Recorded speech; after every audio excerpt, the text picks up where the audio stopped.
Hi, my name is Christian De Leon from 1803.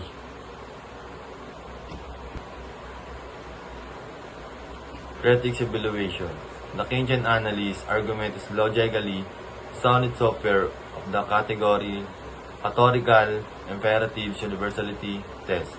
However, the evaluation lacks announced dialogue at the inherent value of every life involved simply minimizing harm. Universal doesn't absolutely cope with the ethical weight of choosing one existence over another.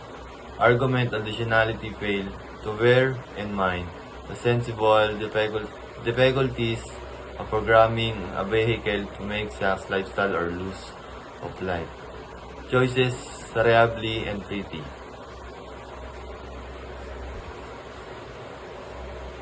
Kantian analysis argument. The self-using automobile programming ought to prioritize the renovation of human life. The maxim the auto have to constantly prioritize the passenger existence cannot be universalized in all self-driving vehicles operating in his principle.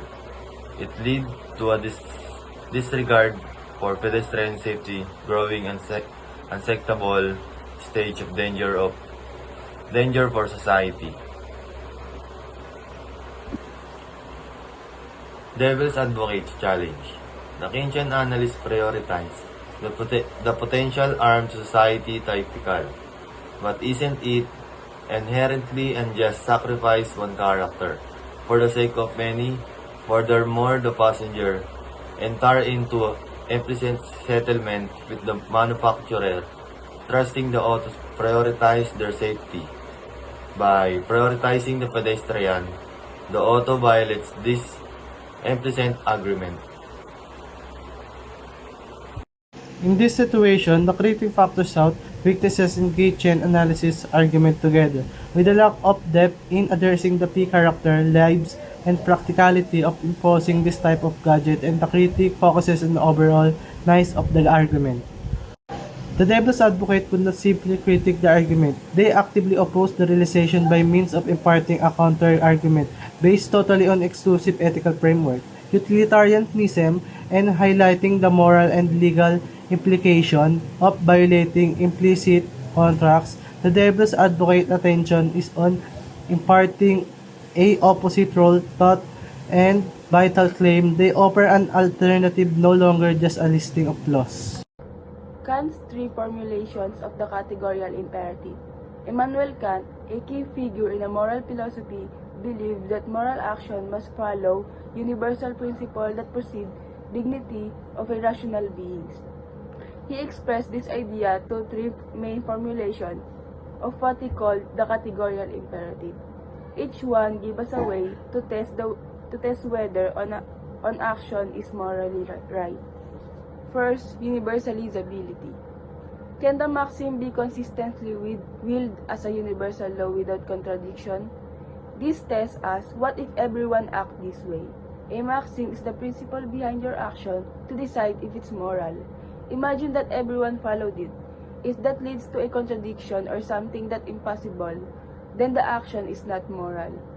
For example, if everyone lied when it was convenient, no one would trust anyone, and the idea of a lie will break down. So lying can't be a universal law and therefore wrong.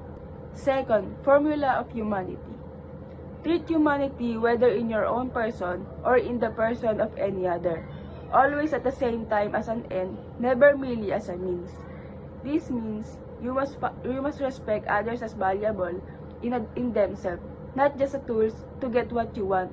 People have reason and dignity, so using them as an only for your benefit without their informed consent or consideration is wrong. Third, kingdom of ends.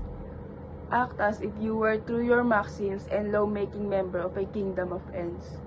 Here, you imagine a society where everyone follows moral laws that respect each person's worth. You are not just a follower of rules, you are a creator of moral law, acting in ways that could shape a just and respectful society. For example, ask yourself, Will this action make sense in a world where everyone is treated with dignity and follows the same rules? If yes, it passes the test. Good day, I'm Ranajan Pauluan from 1ARB03. The right reason, do the right thing for the right reason.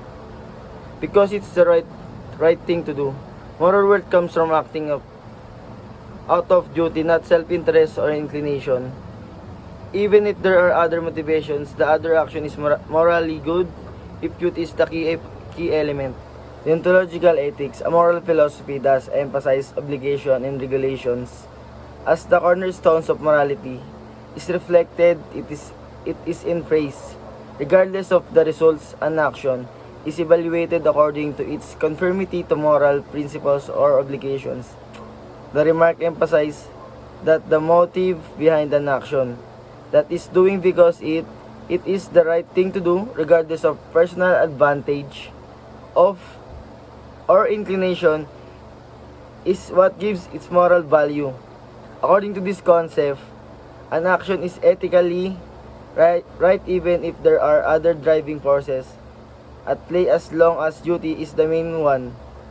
This is in contrast to virtue ethics, which is emphasize moral qualities and character. Conscientialist ethics, which evaluate morally based on the results.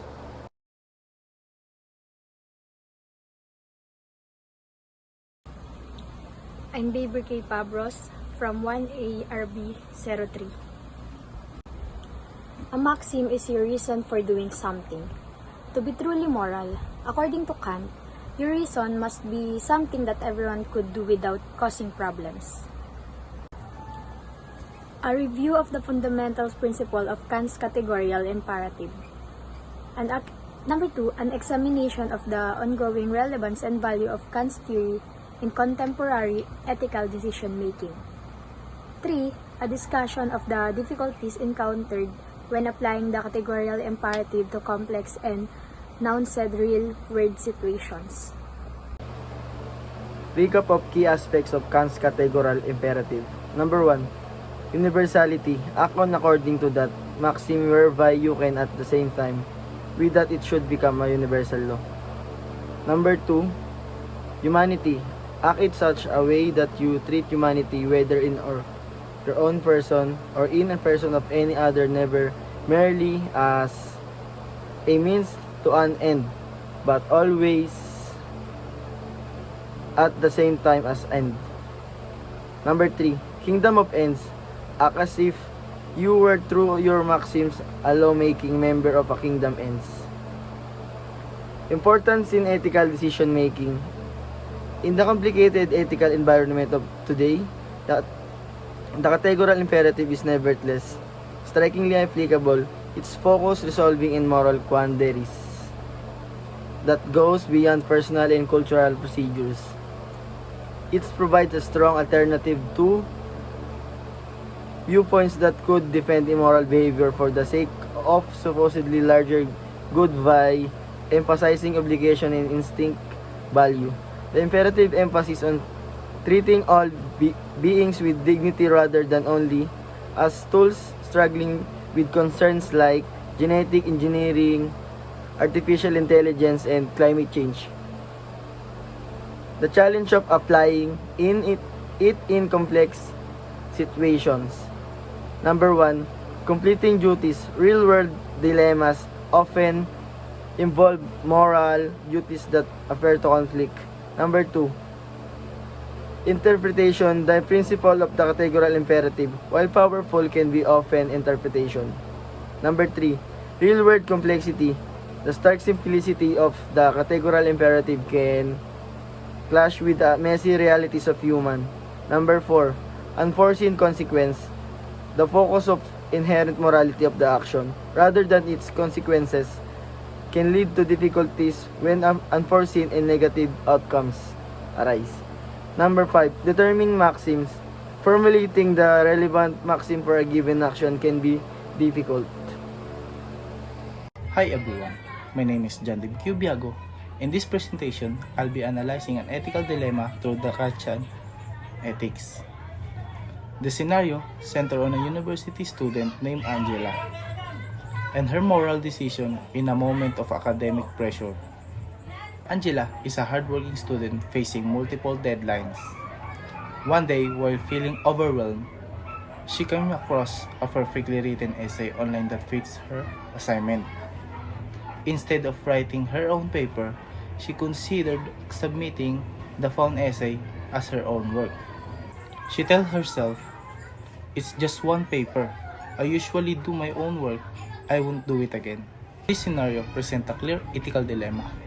Should Angela plagiarize to relieve her stress or uphold her academic duty to despite the pressure? Angela's reasoning leads us to her maxim.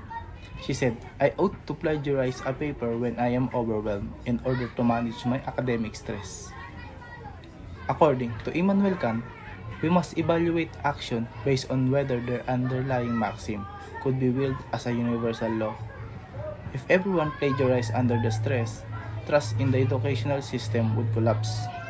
Therefore, this maxim cannot be universalized without contradiction, making Angela's action morally impermissible by Kantian standards. Now let's consider the opposing maxim. She said, "I ought not to plagiarize even when I am overwhelmed, because it violates academic honesty." This maxim supports a sense of a duty, a key idea in Kantian ethics. It recognizes that truth and integrity must guide our actions, regardless of convenience or emotional strain.